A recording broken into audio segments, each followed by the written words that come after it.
माँ सरस्वती को याद करते हुए हम आज की पढ़ाई शुरू करेंगे। सुप्रभात प्यारे बच्चों। कक्षा नवम हिंदी व्याकरण। आज जिस विषय पर हम चर्चा करेंगे वह है निबंध लेखन।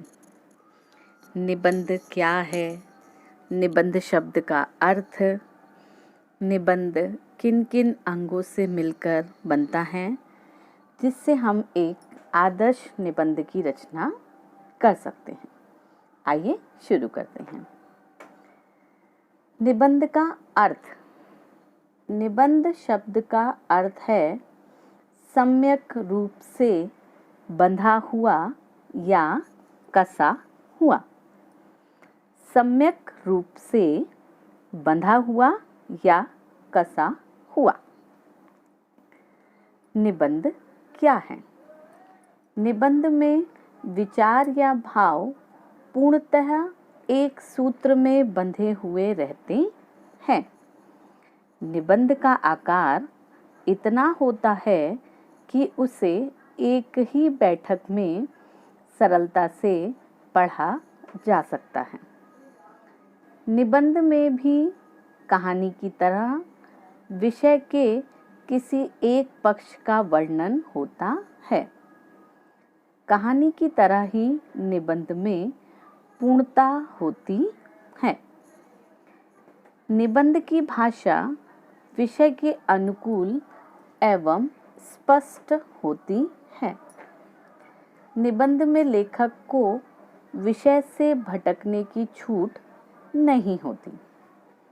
निबंध में लेखक के व्यक्तित्व की छाप मौजूद होती है। विषय को भलीभांति प्रस्तुत करने के लिए निबंध लेखक उदाहरणों, दृष्टांतों, प्रसंगों व सूक्तियों आदि का प्रयोग भी कर सकता है। इसमें वह अपने निजी अनुभवों को भी लिख सकता है। ये क्या था? निबंध। अब हम जानेंगे निबंध लेखन के अंग।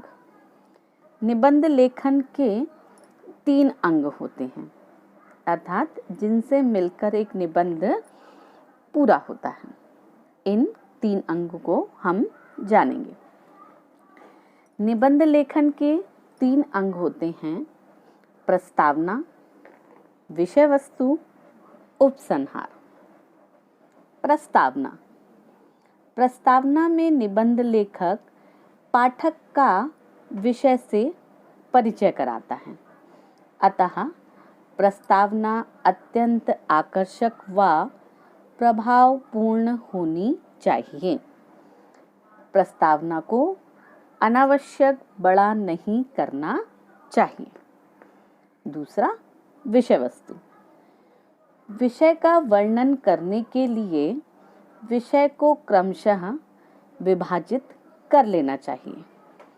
तत्पश्चात इन विभाजित बिंदुओं को श्रृंखलाबद्ध एवं तर्कपूर्ण तरीके से प्रस्तुत करना चाहिए। किसी भी नए विचार अथवा तर्क का प्रारंभ नए अनुच्छेद अर्थात पैराग्राफ से ही किया जाना चाहिए। अनुच्छेद, पैराग्राफ यथासंभव छोटे ही रखे जाने चाहिए। तीसरा, उपसंहार। उपसंहार निबंध की चरम अवस्था होती है। इसमें लेखक कभी विषय वस्तु का सार या विषय वस्तु का अंतिम तर्क को प्रस्तुत कर निबंध को समाप्त कर सकता है।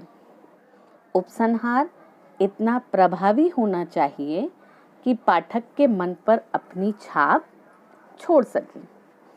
इस तरह हमने एक आदर्श निबंध लेखन के लिए उसके 3 अंगों को जाना: प्रस्तावना, विषय वस्तु, उपसंहार। 3 अंगों को ध्यान में रखकर हम एक आदर्श निबंध की रचना कर सकते हैं।